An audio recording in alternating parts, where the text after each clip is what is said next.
įtartinų sensacijų. Bet tai nuodija tautą. Bet to tautai reikia, dėl to žurnalistai O taip ir čia daro. yra, čia yra tragedija laisvosios spaudos. Suprantat, aš labai pergyvenu dėl to, kad Lietuva neturi pilnai tokio nepriklausomo kanalo be reklamos, kokią turi Britai BBC.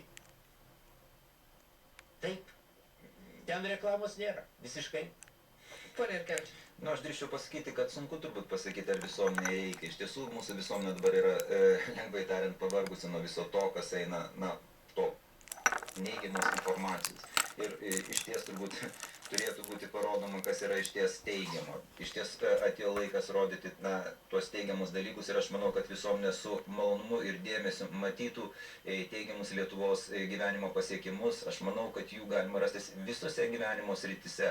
Visur yra teigiamų daug dalykų, kaip ir vadinama tų nesėkmių, bet